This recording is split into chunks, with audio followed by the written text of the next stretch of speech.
we remain steadfast in our commitment in delivering local news that matters. Stories that inspire. Enriching the lives of Filipinos in the Philippines and across the globe. This is your GMA Regional TV. Buong puso para sa Pilipino.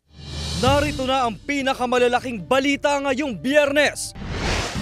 Pagtagilid ng isang closed van sa Lipa City, nahulikam. Tindahan sa gilid ng kalsada at tricycle damay sa aksidente. Mga apektadong hog racer sa Lobo, Batangas, umaasang makakabangon pa mula sa pagkalugi dahil sa ASF. Mga ibinebentang karne ng baboy sa pamilihan, bumaba sa 100 hanggang 150 pesos kada kilo. Big time oil price rollback posibleng ipatupad sa susunod na linggo. Kung magkano, alamin. IRR para sa karagdagang teaching allowance ng mga guro. Pirmado na ni DepEd Secretary Sani Angara. At pagbubukas ng makulay at masayang Yugyugan Festival 2024 sa Quezon, tunghayan.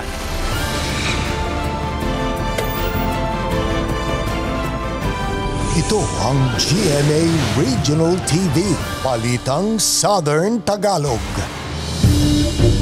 Magandang hapon mga kapuso, narito na ang Balitang Southern Tagalog. Hatid namin ang mga pinakamalaki at pinakahuling balita sa Timog Katagalugan. Live mula rito sa GMA Batangas Station, ako po si Ace Medrano. Nahulikam ang pagtagilid ng isang closed van sa Lipa City, Batangas. Ang tindahan sa gilid ng kalsada nawasak matapos masapul ng tumagilid na sasakyan. Nakatutok si Paul Hernandez. Binabaybay ng closed van ang highway sa barangay Antipolo del Norte, Lipa, Batangas. Pasado 2:00 ng hapon itong Huwebes. Galing sa outer lane, babalik ito sa inner lane. Gumewang-gewang hanggang tuluyang tumagilid. Nagdire-diretso ang closed van hanggang matumbok ang tindahan. Nagiba ang tindahan sa lakas ng pagsalpok. Nayupi naman ang bahagi ng tricycle na nasa bandang unahan noon ng truck. Nakita ko po ngayon, may bigla akong umano, kalakas. Tatakbo na po ako. Takbo na po ako palabas. Iba ka po magdire-diretso dito din sa amin. Base sa investigasyon, nawala ng kontrol sa pagmamaneho ang driver ng closed van na galing daw sa Lipa City Town proper. Base po sa ating CCTV, medyo mabilis ang takbo. Medyo pababa yun, tsaka National Highway po yun. Sugatan ng driver at pahinante ng closed van. Gayon din na mag-asawang sakay ng tricycle at isang nasa tindahan. Ginagamot na sila sa ospital. Okay ta po nung asawa na nakaangkas. Gumigewang na po yung truck. Tapos sinanggal na lang daw po niya yung kamay niya, nag-Jesus name. Base po sa investigador natin, magkakaroon po sila ng pag-uusap ngayon or bukas po. Para magkaayos or naman. Sinisikap ang mahinga ng panig ng GMA Regional TV, Balitang Southern Tagalog, ang driver ng closed van na bumangga sa tindahan at tricycle. Nagpapatuloy pa ang investigasyon. Kasama si Kel Ravaca, Paul Hernandez, Balitang Southern Tagalog. Umaasa ang mga apektadong hog racer sa Lobo, Batangas na makababangon pa mula sa pagkalugi dahil sa epekto ng African Swine Fever. Samantala ang Lobo LGU umaapela na ng tulong sa national government. Ang detalye sa report ni Denise Abante. Pangangalakal ng mga bote at bakal ang pinagkakaabalahan ngayon ni Michael mula raw noong Hunyo. Ito na raw ang kanyang ginawa na magsimulang mamatay ang nasa 100 inaalaga ang baboy sa Lobo, Batangas dahil sa pananabang o panghihina sa pagkain at pagtamlay ng mga ito. Hindi na raw nila nakumpirma kung ASF ang dahilan ng pagkamatay ng 9 na inahing baboy na malapit pa sanang mga anak dahil hindi na nila ito na ipatest. Puspusa na rin ngayon ang isinasagawa niyang pagbubuhos ng disinfectant solution sa mga koral na nagnegatibo sa test. Dilubyo. Inabot ng sobrang kahirap at dahil ako yan lang hong inaasahan ko sa aking mga bata na pagpasok sa akin nagkakalit. Ngayon, wala na ho. Wala. Ganyan nga lang ho, mga ngalakal. Kala ko, tagal ko na ho nag-aalaga ng baboy din eh. Kala ko sipon dahil nakakaranas ho yung hindi kakain sa isang araw sa kinabukasan. kakain na uli. Ang inahing baboy na itong si Jackie na pinangalanan ni Aling Neneth dito sa kanilang babuyan sa Sitio Sulok ng Lubo, Batangas, kaisa-isahan na lamang daw dito sa buong barangay na siyang inaalagaan dito sa babuyan ni Aling Neneth. Siya na rin lamang ang inaasahan ng mga anak ngayong buwan ng Agosto at magtutuloy-tuloy sana ng pagganda ng babuyan dahil tested negative naman daw ng Batangas Provet. Actually, itong atin naman pong Municipal Agriculture Office together with the Provincial Veterinarian, umiikot sila tuloy-tuloy sa mga barangay para sa surveillance and monitoring. So even though meron pong nag-negative, once matapos po nila yung isang barangay, at susubukan daw po nila na bumalik to check again. Kasi po parang monitoring din kasi ang gagawin natin. To check again kung talagang negative siya at hindi na need i-depopulate yung farm na yun. So hopefully talaga meron pong mga farms na maklear tayo and magstay po na negative yung mga baboy po doon. Tinatayang 1 milyon na raw ang nalugi sa babuyang ito ni Neneth na pinagtatrabahuhan ni Michael. Humigit kumulang 40 mga baboy na lang din daw ang natira mula sa 140 na alaga. Bagay na ipinagpapasa Diyos na lang daw niya kung paano sila muling makakabangon pa. Grabe, nakakalungkot pa. Napakalaking halaga ang nawawala. Mahirap. Yung ang taga-alaga ko, may mga pinaaral siya. Hindi ko alam kung paano ako tutulong sa kanila.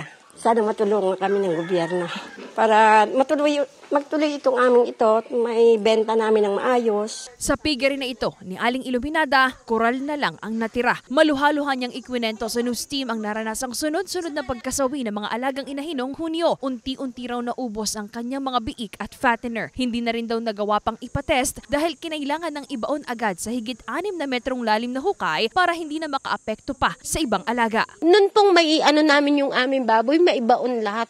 Saka po kami mag-asawa nagkakaiyakan at talaga pong sobra. Wala po kaming alam na ikabubuhay. Mapakalaki hong kawalan ng aming pagbababoy. Kami ho ay nag-umpisa dito 2018. Talaga pong malaki, ang napakalaki ho nang naitulong sa amin ng aming pagbababoy. Pagtitiyak naman ng pamunuan ng barangay at Lubo LGU na patuloy silang tutulong at gagabay sa mga apektado ng ASF. Huwag silang mawawala ng pag-asa at hindi naman, meron naman tayong gobyerno na handang tumulong sa atin at yan naman ay pagkatapos ng, alam kong lilipas din yan, matatapos din yan, babawi tayo dyan. Basta kung ano man ang may itulong ng barangay, magsabi lang kayo. Sa huling datos ng Lubo LGU, nasa mahigit 3,000 pamilya ng mga hog raisers ang naapektuhan ng kabuhayan dahil sa ASF. Kaya maging ang LGU raw, umaapela na rin ang tulong mula sa pamahalaan. Sa ating pong national government, sa regional, sa province, kasi ito po ay number ng hog raisers, hog growers, and households. Pero yung members ng family nila hindi pa kasama. So yung pangkain nila, yung everyday na panggastos, yung mga mag-e-enroll sa school, talaga pong apektado po dito sa nangyaring ito po sa atin. Kasama si J.R. Manjares, Denise Abante, Balitang Southern Tagalog. Pirmado na ni DepEd Secretary Sani Angara ang implementing rules and regulations para sa karagdagang teaching allowance sa mga guro. Pero ang Teachers Dignity Coalition naliliitan sa bagong teaching allowance. Para sa detalye, makakasama natin live si Paul Hernandez. Paul.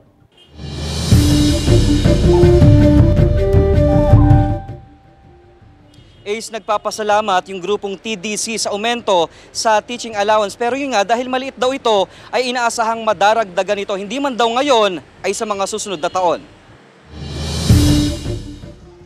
For implementation na ang Kabalikat sa Pagtuturo Act ng lagdaan ni Education Secretary Sani Angara ang Implementing Rules and Regulations o IRR nito para itaas ang teaching allowance ng mga public school teachers. Base rito, 5,000 pesos ang teaching allowance para sa school year 2024-2025 at 10,000 pesos sa school year 2025-2026 at sa susunod pang mga taon. Bilang isa sa nangangalaga din sa ating mga guro, yan po ay napakalaking tulong sa kanila.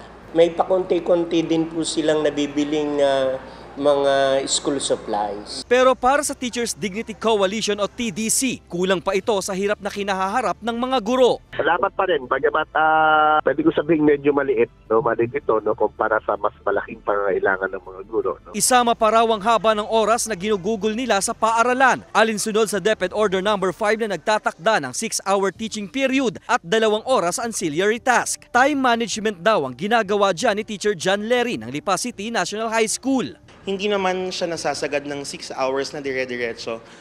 Most of the time, meron namang 1 hour or 45 minutes na gap between classes. So may pahinga pa rin and preparation time.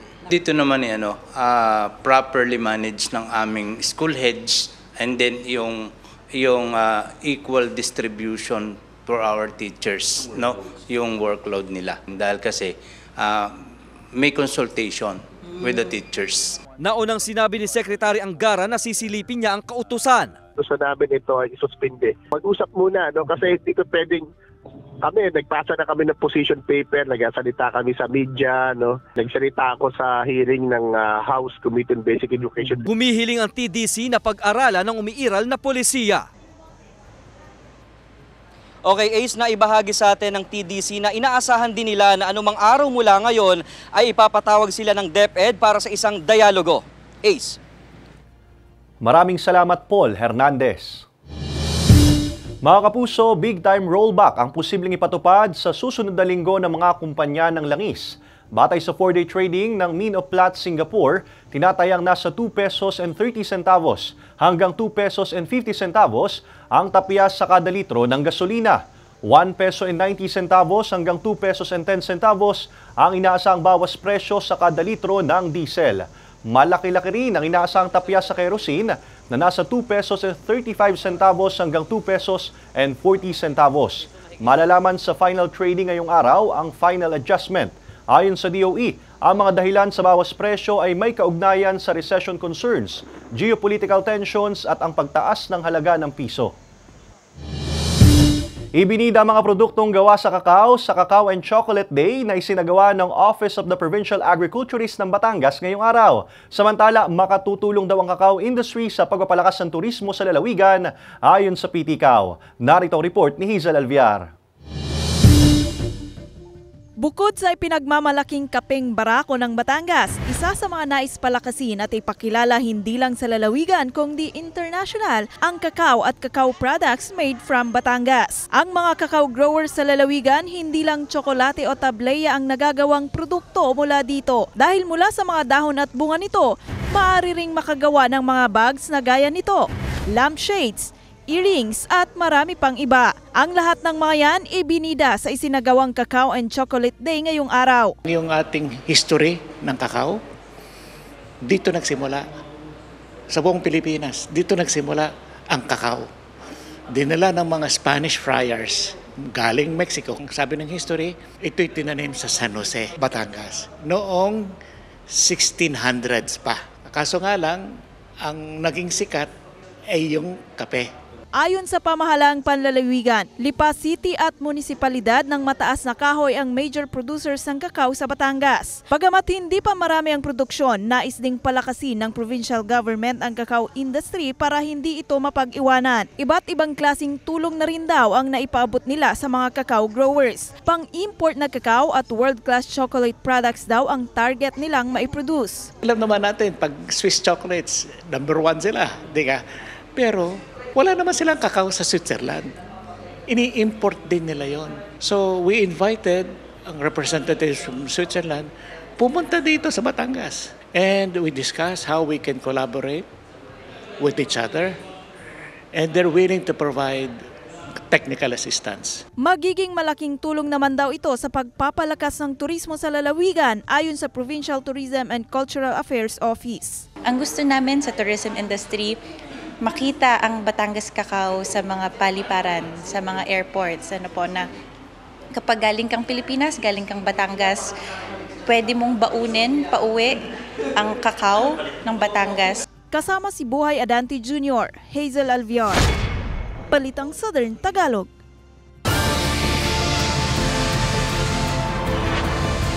Ito ang GMA Regional TV, Balitang Southern Tagalog.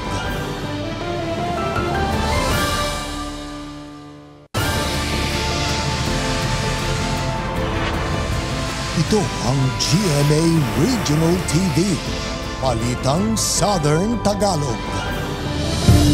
Kinumpirma na rin ng Office of the Provincial Veterinarian na may naitala na ring positibong kaso ng ASF sa bayan ng Tui. Ito'y matapos ang isinagawang blood sampling at RT-PCR test sa ilang baboy sa isang barangay sa nasabing bayan.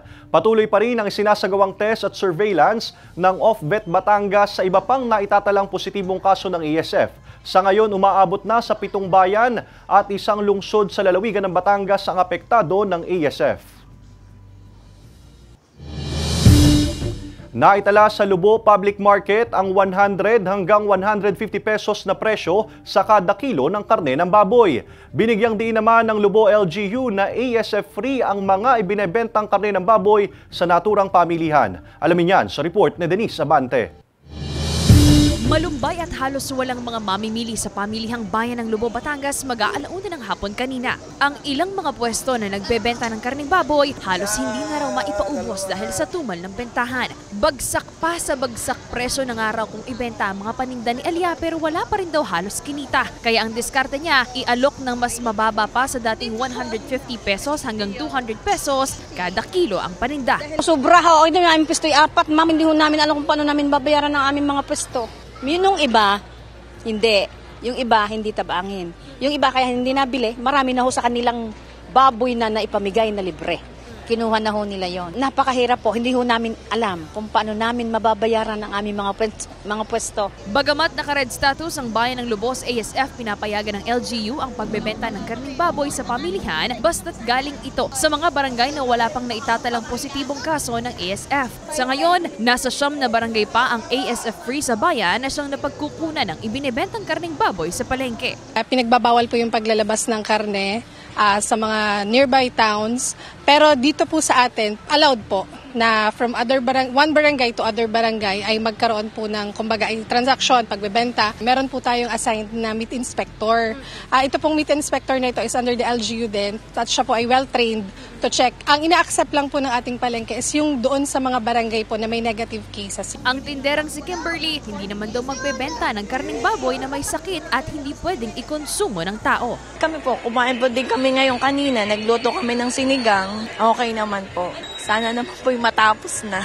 Para po naman makapagsimula ulit po yung ibang nag-alaga at kami rin po na nagtitinda. Handa rin daw umalalay ang Lubo LGU sa mga posibleng ayudang maaaring ipamahagi sa mga apektadong residente, hindi lamang sa mga hog raisers. Ang priority natin is yung talaga pong merong nagkaroon ng depopulation, yung totally na wipe out yung farm nila. Pero we will look into this po kung paano yung mabibigay din nating tulong doon po sa mga affected din. Kasi syempre, in a way, hindi sila makabenta, hindi makapaglabas ng baboy. Kami naman po sa local government, tuloy-tuloy po yung coordination niya sa DOLE and sa DSWD para po sa ayuda na pwede nilang ibigay sa atin pong hog growers and hog raisers. And at the same time po, alternative na pagkakakitaan, pangkabuhayan. Kasama si J. Arman Harris, Denise Abante, Balitang Southern Tagalog.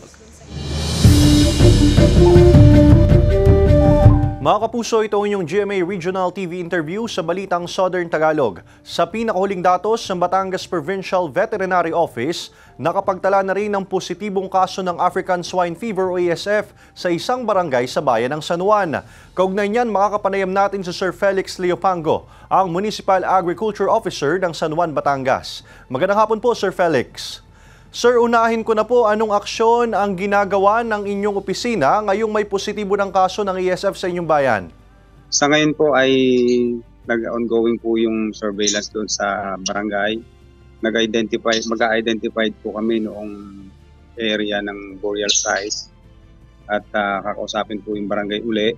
Kasi kahapon po nakausap na namin yung barangay kapitan and then nag-meeting na rin po yung ASF task force with our municipal administrator dito po sa munisipyo. And then pinaplano na po namin within 15 days po ang aming target na clear out po yung positive cases case po namin dito sa may Barangay Limato. Ano naman po, sir, ang solusyon ng Municipal Agriculture Office para makontain ang ASF at hindi na kumalat pa? Yun po, mabilisan po ang ginagawa naming proseso para po kami po ay maklear sa ASF case na nangyari doon po sa Libato.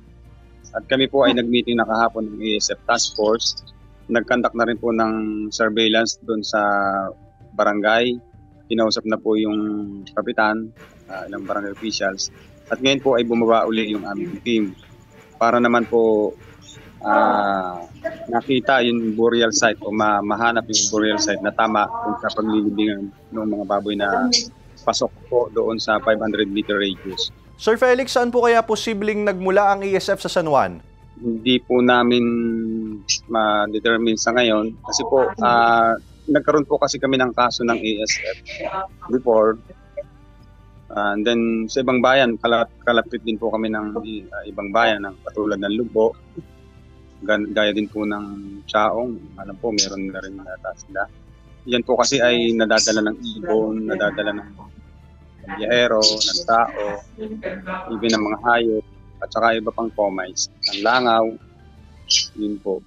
Paano po yung mga baboy na hindi naman infected at walang sakit, lalo na't may kalawakan din itong bayan ng San Juan na may 42 barangays? Yun nga po ang aming, kaya 15 days ang target namin para makabalik kami sa pink zone. Kasi kami po dati ay pink zone. Ditong tumama po ang ESF case sa barangay namin ng Libato, naging red po kami. So within 15 days, pag na-clear namin yon, babalik kami sa pink.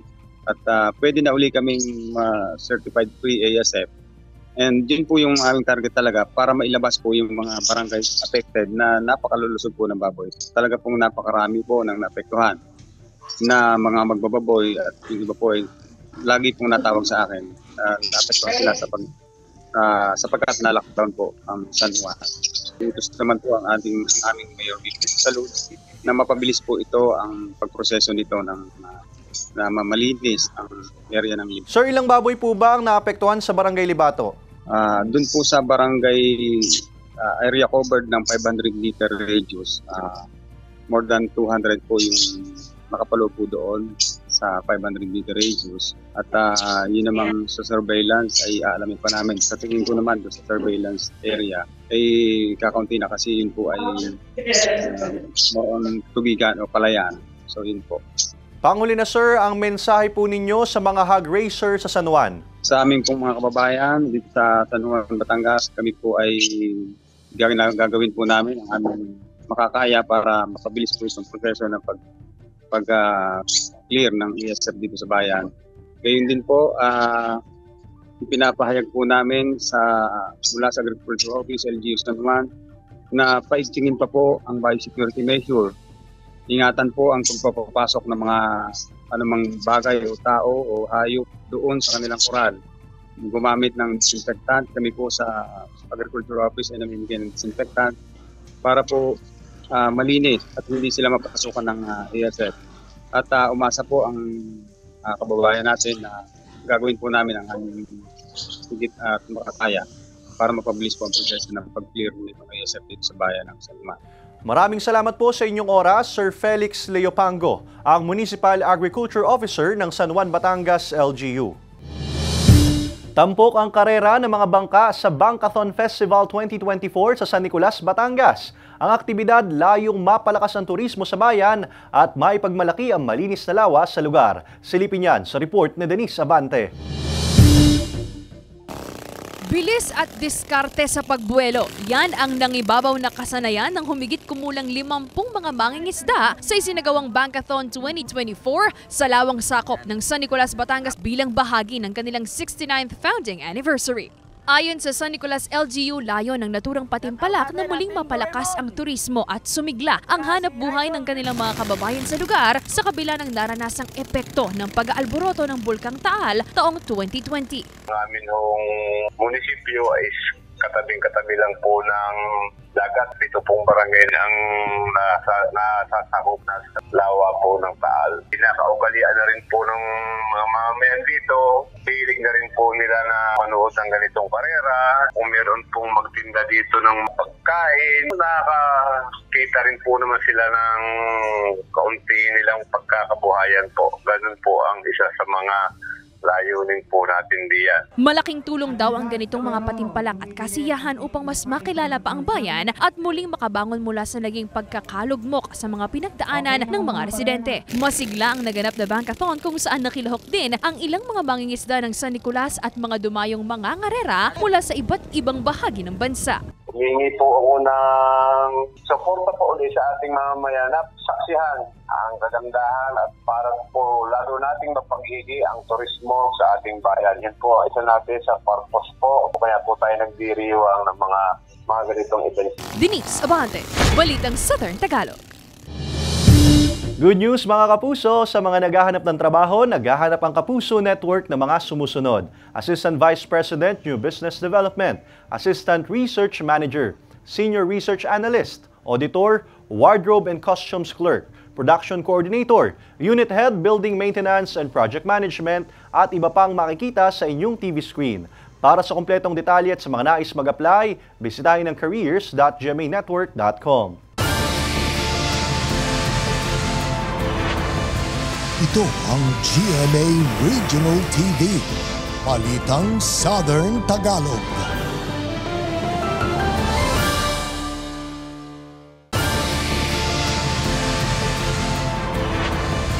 Ito ang GMA Regional TV, Balitang Southern Tagalog. Sa Globalita, yumanig sa Japan kahapon ang magnitude 7.1 na lindol. Samantala, nasa 40 katao nasawi sa nangyaring pagbaha sa Yemen dahil sa pag-ulan. 5 iba pa ang nawawala. Narito ang report ni Hazel Alviar.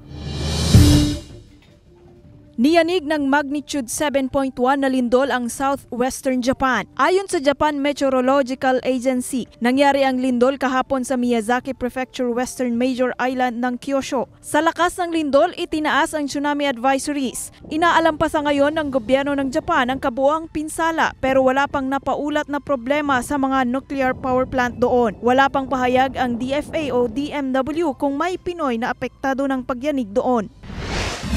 Umabot na sa 4 na po ang naitalang nasawi dahil sa malakas na ulang nagpabaha sa kanlurang bahagi ng bansang Yemen ayon sa Houthi officials at aid workers doon. 5 iba pa ang napaulat na nawawala. Nanalasang matinding pagbaha sa mga probinsya ng Hodeidah at Hadja, mga lugar na kontrolado ng rebelding grupong Houthi. Ayon sa United Nations Office for the Coordination of Humanitarian Affairs, mahigit 500 kabahayan ang in-evacuate at maraming kakalsadahan ang nalubog sa baha. Nagpadala na ng tulong ang UN at aid partners ito sa libu-libong pamilyang apektado ng kalamidad. Pinaka naapektuhan ang mga bakwit na nakatira sa mga makeshift camps. Hazel Alviar, Balitang Southern Tagalog.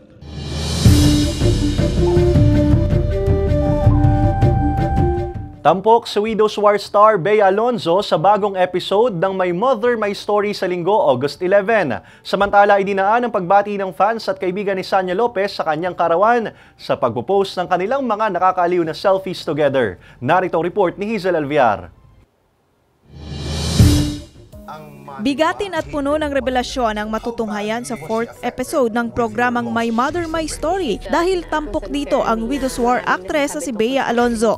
Dapat daw abangan ang kanilang inspiring, enlightening, and entertaining conversation dahil mas makikilala at maiintindihan ng kapuso viewers ang aktres. Ibabahagi rin ni Bea ang kahalagahan ng kanyang inang si Mary Ann Ranolio sa buhay niya. Abangan yan sa Linggo, August 11, 3:15 p.m.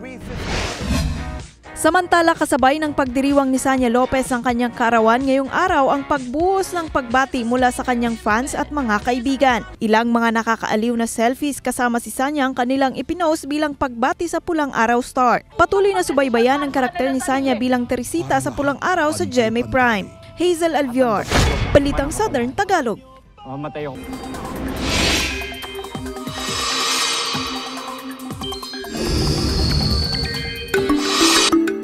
Mga kapuso, patuloy na magpapaulan ng southwest monsoon o hanging habagat sa malaking bahagi ng bansa. Sa ngayon, wala nang namamatang sama ng panahon o LPA sa loob at labas ng Philippine Area of Responsibility. Base sa datos ng Metro Weather, malaking bahagi ng Rizal, Cavite, Laguna at Palawan ang makakaranas ng katamtamang pagulan. Mahinang pagulan naman sa nalalabing bahagi ng Calabarzon at Mimaropa. Uulanin din ang malaking bahagi ng bansa, kaya ugaliin ang pagdadala ng payong. Mga kapuso, bukas Sabado, August 10, makakaranas ng kawalan ng supply ng kuryente ang ilang barangay sa San Jose, Batangas. Magsisimula ito alas 8:30 ng umaga hanggang alas 5 ng hapon. Bunsod ng konstruksyon ng assembly line at energization ng mga linya. Kalinsabay ang iba pang mga pagawain. Ang pagbubukas ng makulay at masayang Nyugyugan Festival 2024 sa lalawigan ng Quezon, ating tunghayan sa report ni Paul Hernandez. Handa ka na bang yumugyog at mamangha sa mga naglalakihang mga nyog ngayong weekend? Dito sa Kapitolyo ng Quezon, binuksan ang makukulay at malilikhaing disenyo ng agritourism booth mula sa 40 bayan ng Quezon. Hudyat ito ng pagsisimula ng masayang Nyugyugan Festival 2024. Itatampok ang signature dish, kultura at katangian ng kani-kanilang bayan. May sari-sariling festival each of the municipality. So by just seeing the booth, makikita nila anong bayan yon. By promoting the local products, which are all sourced out, nakuha po ito sa ating mga magsasaka at sa ating mga micro, small, medium entrepreneurs. No? Paandar kung paandar ang forma ng mga booth na 100% Pinoy-made. Sabi ng Tourism Office na miss daw ito ng mga turista sa loob at labas ng lalawigan. Dapat din daw pakaabangan ang lineup ng iba't ibang aktibidad gaya ng Ginoo at Binibining Nyugyugan, Music Fest, Coco Olympics, float display, sayaw sa nyog, dance showdown at marami pang iba. Sulitin ang pasyal sa Quezon habang nakikisaya sa Nyugyugan 2024 na magtatagal hanggang sa August 19. Paul Hernandez, Balitang Southern Tagalog. Samantala, mapapanood niyo po ang episode na ito at iba pang pinakuhuling lokal na balita sa official website ng GMA Regional TV, www.gmaregionaltv.com. Pwede rin kayo bumisita sa aming official YouTube channel, GMA Regional TV, at i-click ang subscribe button para sa pinakamainit na balita mula sa rehiyon. Dahil sa GMA Regional TV, local news matters.